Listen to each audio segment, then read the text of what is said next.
आगमन ही प्रस्थान का कारण होता है और जन्म लेना ही मृत्यु का कारण होता है। बढ़ना ही बुताने का कारण होता है और फरना ही झरने का कारण होता है।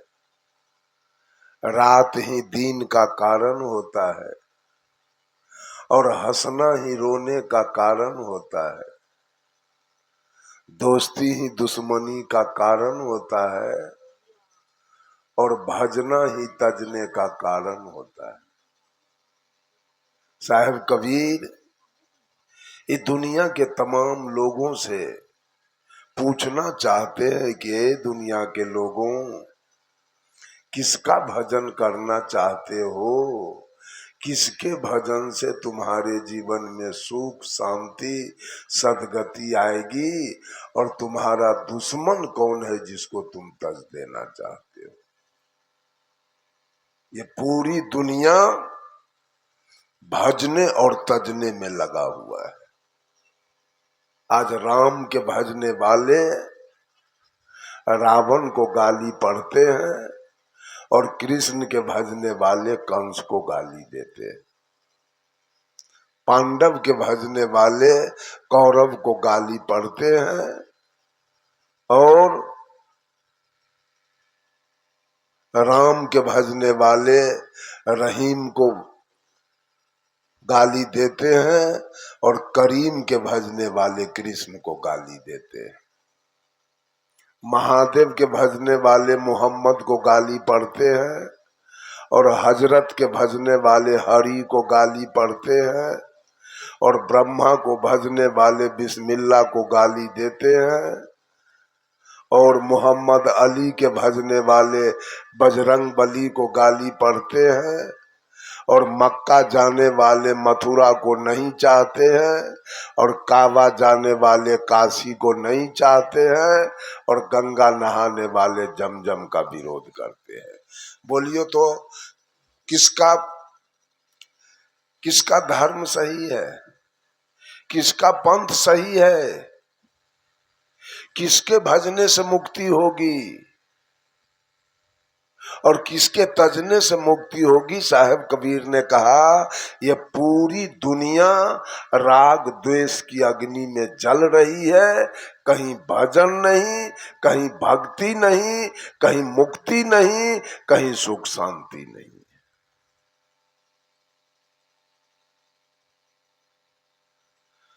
कोई आदमी खड़ा होकर बोलिए किसका भजन किया जाए, किसके भजन में शांति है, किसके भजन में मुक्ति है और किसके भजन में सुख शांति है, जरा बोलिए तो। कौन देवी देवता ऐसा है जिसके भजन में वो शक्ति है, उसका भजन किया जाए और गाली किसको दिया जाए, किसमें दम नहीं है? ये सारी कल्पनाएं हैं, कल्पना। हिंदू मुसलमान सिख ईसाई पारसी यहूदी सारे लोग मन की कल्पना में लगे हुए। कल्पना किसकी की जाती है? जिसको मैंने जीवन में कभी नहीं देखा।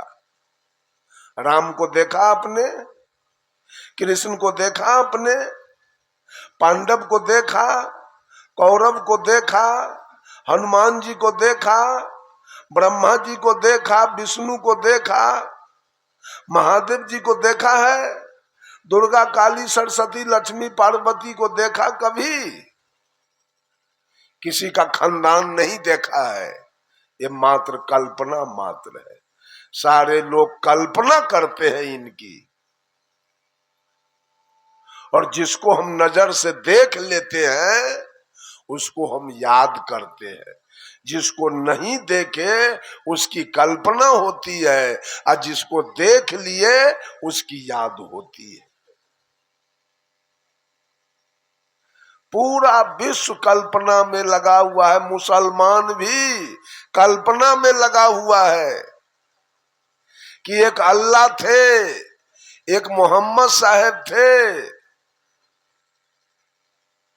बंधुओं, साहब कबीर कहते हैं, खोजे अल्लाह के नगरिया जन्म के फुहरी,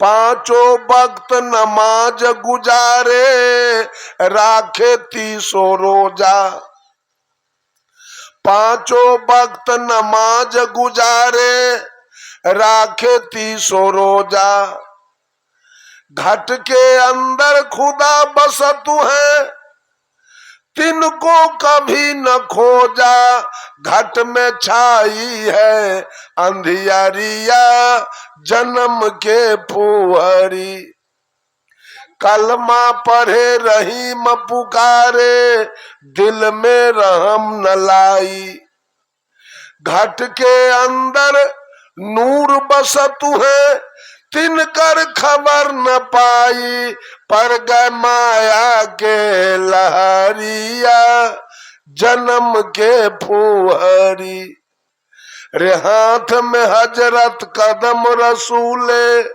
नैन में नबी बिराजे, हाथ में हजरत कदम रसूले नैन में नबी बिराजे, मन मक्का काया है काबा सिर पर अनहद बाजे, खोल के देखा न के बारिया जन्म के फुहरी।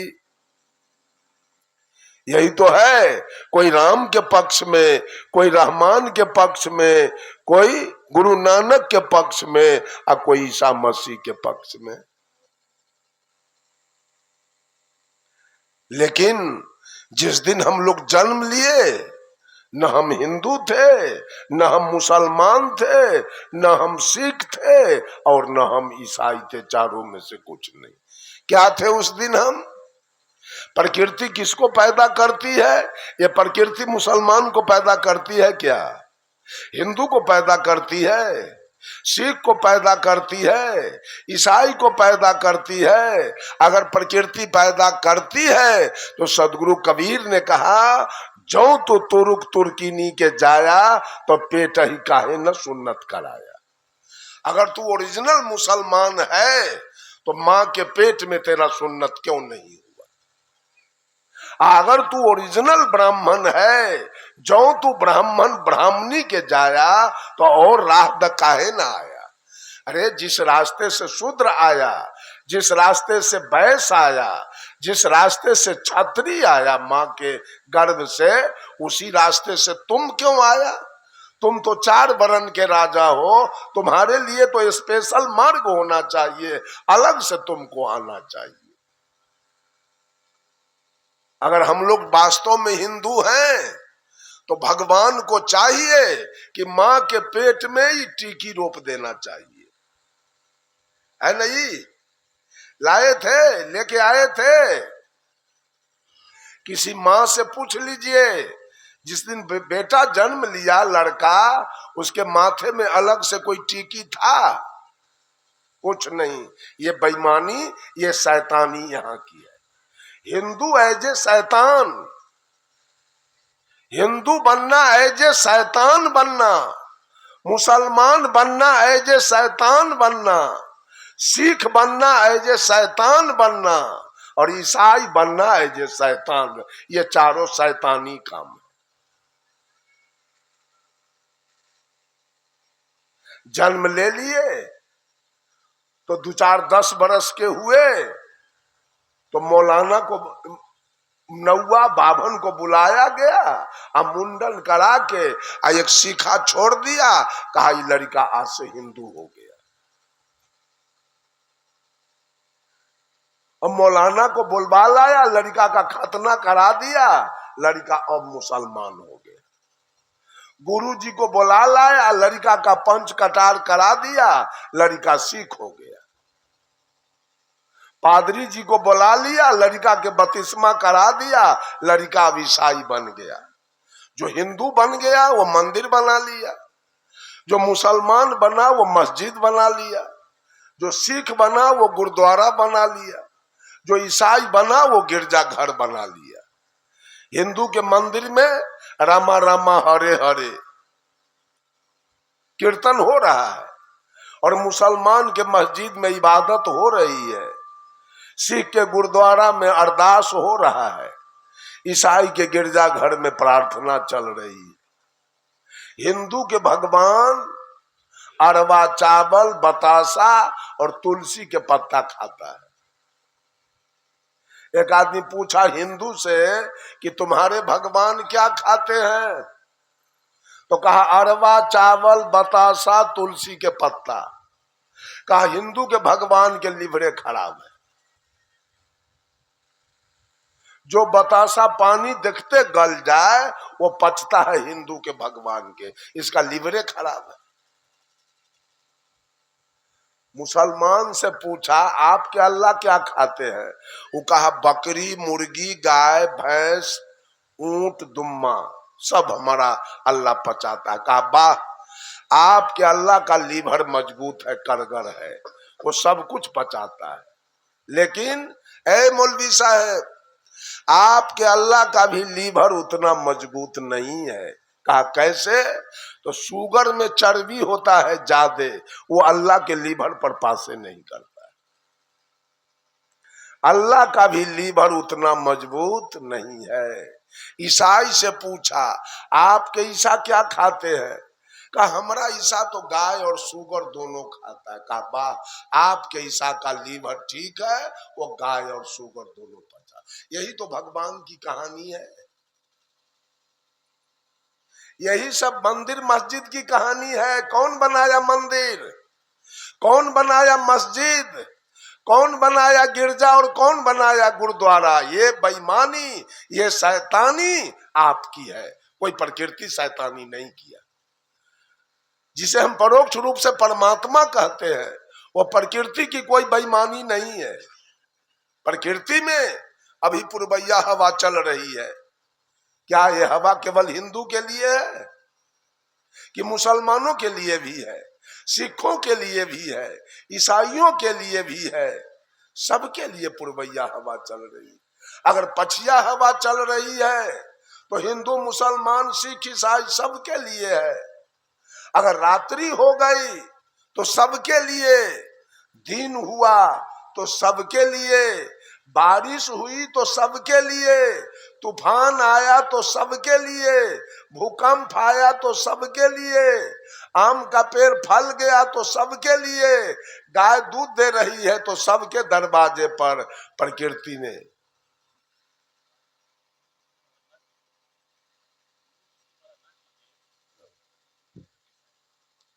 क्या हुआ?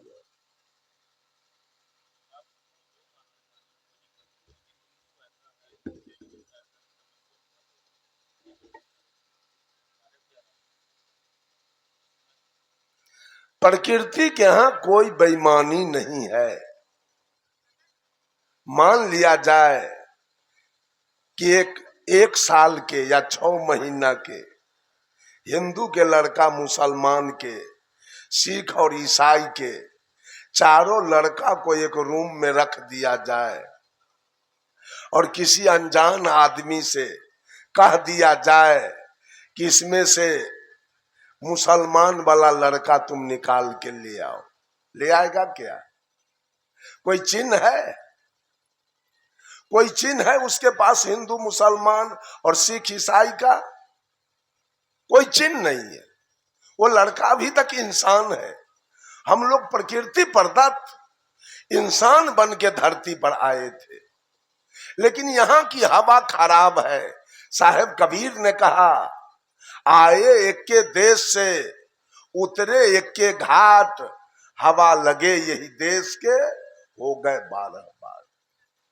कवि रामधारी सिंह दिनकर ने, जो हिंदी के प्रकांड विद्वान थे, बिहार सिमरिया के रहने वाले, उन्होंने लिखा, मैं कहता हूं अगर विधाता नर को अपने मुट्ठी में भरकर कहीं फेंक दे ब्रह्मलोक से इस भूमंडल पर, फिर भी मनुज विभिन्न जातियों में यहाँ आएगा। नीचे हैं क्यारियां बनी तो भला बीज कहां जाए? बंधुओं, इस बात को समझे कि हम भजन किसका करें, किसके भजन से हमारे जीवन में सुख और शांति आएगी, किसके भजन से हमारा मोक्ष होगा, हमारा कल्याण होगा। इसलिए कि ठीक है मुसलमान को छोड़ दिया जाए, आ जाइए हिंदू पर। हिंदू में कितने देवी देवता हैं?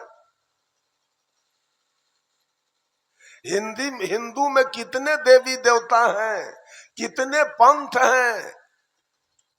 रामानंदी है, आर्य समाज है, आनंद मार्ग है, गायत्री परिवार है, युग निर्माण मिशन है, गांधी निर्माण मिशन है, विवेकानंद मिशन है, जय गुरुदेव है, बाल जुगेश्वर है, सतपाल जी है, सदाफल देव जी है, आशा राम जी हैं, रामपाल जी हैं, भगवान रजनीश हैं, बाबा हरदेव सिंह हैं, ठाकुर अनुकूल चंद्र जी हैं, आशुतोष जी महाराज हैं, मेही बाबा का संत मत है, राधा स्वामी है, ओम शांति है, राम रहीम सिंह जी हैं, जैन है, बौद्ध है। इसमें से किसका भजन किया जाए? किस पंथ से हमारा कल्याण होगा? किस पंथ में किसका नियम कानून बढ़िया है? कैसे हमारा कल्याण होगा? मुसलमान की बात हटाइए, हिंदू पर आ जाइए। ये सारी कल्पना है, ये सारे गुरु लोगों की चालाकी है। और अपना महत्वाकांक्षी बनने के लिए गुरु लोग अपना महत्व बढ़ाने के लिए, महत्वाकांक्षी बनने के लिए, अपना नाम रेडियो और टेलीविजन पर निकलवाने के लिए, अपना नाम के प्रचार प्रसार के लिए नाना प्रकार के पंथ बना करके और आपके सामने रखा गया। कहां से हमारी मुक्ति होगी, कहां से हमारा कल्याण होगा? साहब कबीर कहते हैं, कह सदगुरु कबीर बिना कोई कहा न शब्द ठिकाने का। कोई लीला 24 अवतारन का, कोई कहता तीर्थ कराने का, कोई देवल कोई पीपल पूजा, कोई कहता भक्ति कराने का, कोई कहता कुछ न करना रसना राम रटाने का। कह सदगुरु कबीर बिना कोई कहा न शब्द ठिकाने। किसी ने कहा 24 अवतार की चर्चा करो, 24 अवतार की पूजा करो, इसी से तुम्हारा कल्याण हो जाएगा, इसी से तुम्हारी मुक्ति हो जाएगी। 24 अवतार क्या है? 10 मुख अवतार है। 10 भगवान मुख अवतार में आए और 14 भगवान उप अवतार में आए। 10 भगवान जो मुख अवतार में आए, उससे पहला अवतार मत्स्य अवतार है। भगवान मछली रूप में आए, शंखासुर राक्षस को वध किया और वेद को प्रकाश किया। दूसरे भगवान कछुआ रूप में आए, नरकासुर को वध किया और समुद्र मंथन के द्वारा 14 रत्न निकाला।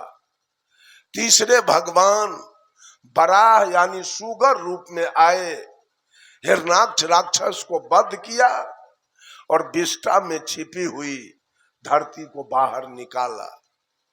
चौथे भगवान नरसिंह रूप में आए, जो प्रहलाद का रक्षा किया, हिरण्यकश्यप का कलेजा फाड़ दिया। पांचवें भगवान बावन रूप में आए, जो छल करके राजा बलि से 3 डेग जमीन मांगा और अंत में 1 लात में राजा बलि को पाताल भेज दिया। छठे भगवान परशुराम रूप में आए, जो 21 बार धरती को निक्षत्रिय किया अंत में पिता के आदेश से माता का गर्दन काट लिया। सातवें भगवान राम रूप में आए, जो श्वेत बांध रामेश्वर बांध कर लंका जाकर पूरे रावण के खानदान को मार के गिराया। आठवें भगवान कृष्ण रूप में आए, जो 16 सहस्त्र गोपी और 8 पटरानी के साथ भोग विलास करते हुए आप ब्रह्मचारी माने गए। नौवें भगवान बौद्ध रूप में आए, जो रक्तबीज दैत्य को मार के गिराया और जाति पाति का भेदभाव दूर किया। और 10वें भगवान आए नहीं, आने वाले हैं। उत्तर प्रदेश में मुरादाबाद एक टाउन है, उसके बगल में संभल एक गांव है। वहां कुमारी ब्राह्मणी के कोख से कलंकी अवतार लेगा कल युग में, जो कालिंजर राक्षस को मार के गिराएगा। ये 10 भगवान आपके मुख हैं और 14 भगवान उप हैं, असिस्टेंट। उसमें पहला अवतार मनु जी का है, जो जगत की व्यवस्था करने के लिए हुआ। दूसरा अवतार नारद जी का है, जो भक्ति मार्ग दिखलाने के लिए हुआ। तीसरा अवतार विष्णु संतोषी का है, जो विवेक करने के लिए हुआ। चौथा अवतार हंस सनकादिक का है, जो सदा 5 बरस के बाल्यावस्था में रहने के लिए हुआ।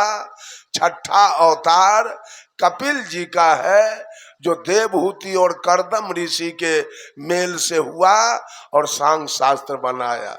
सातवां अवतार वेद व्यास का है, जिन्होंने वेद को विभक्त करके 18 पुराण बनाया। आठवां अवतार दातात्रेय का है, जिन्होंने 24 गुरु करके संसार को उपदेश दिया। जब तक हृदय में शांति न मिले, निरंतर गुरु की खोज करनी चाहिए। 9वां अवतार राजा पृथु का है, जिन्होंने पृथ्वी को गौ बना के दूहा और औषधि निकाला। 10वां अवतार है ग्रीव का है, जो मधुकैटभ दैत्य को मार के गिराया। 11वां अवतार नारायण जी का है, जो धर्म भारजा से तप करने के लिए हुआ। 12वां अवतार सनकादिक का है, जो विचार करने के लिए हुआ। 13वां अवतार धनवंतरी का है, जो रोग नाश करने के लिए हुआ। और 14वां अवतार यज्ञमय इंद्र की कन्या से यज्ञ करने के लिए हुआ। ये 24 अवतार आपके भगवान का हुआ। साहिब कबीर 24 अवतार के अंत में लिखते हैं, 24 अवतार ईश्वरी माया, ये माया ने खेल किया, माया ने तांडव किया। मानव ने आज उसी को भगवान मानकर 24 अवतार की पूजा आज कर रहा है। आपने सुना 24 अवतार में खून हुआ, 24 अवतार में खून हुआ और 24 अवतार में छल प्रपंच चला है। उसी छल प्रपंच का पूजा आज हम लोग, साहिब कबीर ने पूछा है दुनिया के लोगों से, क्या दुनिया के लोग श्वेत बांध के पार गए, सीता के भरतार, ताही अगस्त मुनि अच गयो, इनमें को करता। कहते हो भगवान राम बहुत बड़ा काम किए, श्वेत बांध रामेश्वर बांध दिए। तो कबीर साहब पूछते हैं कि तुम्हारे रामचरित्र मानस में लिखा हुआ है कि भगवान राम श्वेत बांध रामेश्वर बांध कर लंका गए, और तुम्हारे रामचरित्र मानस में लिखा है कि अगस्त मुनि एक चिड़ुआ में समुद्र को उठा के पी गए। तो कबीर साहब पूछते हैं कि कंपैरिजन करके हमको बताओ कि पुल बनाने वाला बड़ा कि एक चिड़ुआ में पी जाने वाला बड़ा, कौन बड़ा होगा? दोनों में बड़ा कौन होगा? पुल बनाने वाला कि पी जाने वाला? अगर कोई समुद्र को पी जाए तो पुल बनाने की कोई जरूरी पड़ेगी? तो बड़ा कौन होगा? पीने वाले की पूजा कौन कौन कर रहा है आज? सब है पुल बनाने वाले के पीछे। सारा दुनिया किसके पीछे है? पुल बनाने वाले के पीछे। कबीर साहब ने पूछा है, गिरवर धारे कृष्ण जी, धौलागिरी हनुमंत, शेषनाग सब सृष्टि संहारे, इनमें को भगवंत? बताओ तो, गोवर्धन उठाने वाला बड़ा कि धौलागिरी उठाने वाला बड़ा कि पूरे सृष्टि को उठाने वाला बड़ा? ये तीनों में बड़ा कौन होगा? किसकी पूजा किया जाए? तीनों में बड़ा कौन? फिर पूछते हैं, काटे बंधन विपत्ति में, कठिन कियो संग्राम, मैं तो ही पूछो पंडिता, गरुड़ बड़ा की राम। जब राम नाग फांस में बंध गए तो नाग फांस काटा था किसने? गरुड़ ने। तो गरुड़ बड़े हुए कि राम बड़े हुए? बंधुओं, कहीं सच्चाई नहीं है। कहा कोई लीला 24 अवतारन का, कोई कहता तीर्थ कराने का, कोई देवल, कोई पीपल पूजा, कोई कहता भक्ति कराने का, कोई कहता कुछ न करना, रसना राम रटाने का। कि राम का नाम का जाप करो तुम्हारी मुक्ति हो जाएगी। राम के नाम जाप करने से मुक्ति मिलेगी? मुक्ति का क्या अर्थ है? मुक्ति हम किसे कहते हैं? किसी नाम का जाप करने मात्र से मुक्ति हो जाएगी? अगर राम के नाम का जाप हम करें तो राम कौन थे?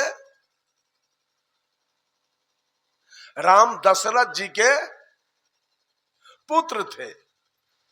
और सीता कौन थी? जनक जी की पुत्री थी। अब दोनों में विवाह हुआ तो या तो सीता राम जनक जी के बेटी और दामाद, और नहीं तो सीता राम राजा दशरथ के बेटा और बधू। अब बोलिए आप लोग, किसी के बेटी दामाद के नाम जपिएगा तो मुक्ति मिल जाएगा? है मिलने वाला?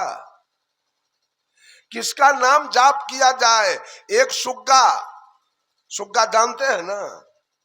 सुग्गा, एक सुग्गा आकाश में उड़ रहा है स्वतंत्र, जहां मन में आवे वहां उड़ के जा रहा है, और जो मन में आवे सो खा रहा है। और एक सुग्गा पिंजरा में बंद है। वो पिंजरा में बंद वाला सुग्गा को जो मालिक दिया वो खाया, अपना मन, उसका स्वतंत्रता उसकी समाप्त हो चुकी है। जो मालिक देगा वो खाएगा और पिंजरा में बंद रहे। अब ये बताइए, आकाश में उड़ने वाला सुग्गा सीताराम का जाप करता है कि पिंजरा में बंद है वो सुग्गा करता है? सीताराम कौन सुग्गा जपता है? पिंजरा वाला। अब जो स्वतंत्र है वो कभी सीताराम नहीं जपा। तो पिंजरा वाला सुग्गा सीताराम जपते जपते जेले में बुढ़ा के मर गया। जेल से छुट्टी मिली कि पिंजरे में बुढ़ा के मर गया। और जो स्वतंत्र उड़ रहा है ऊपर में वो कभी सीताराम का जाप नहीं किया। कैसे सीताराम के जाप से मुक्ति मिल सकती है?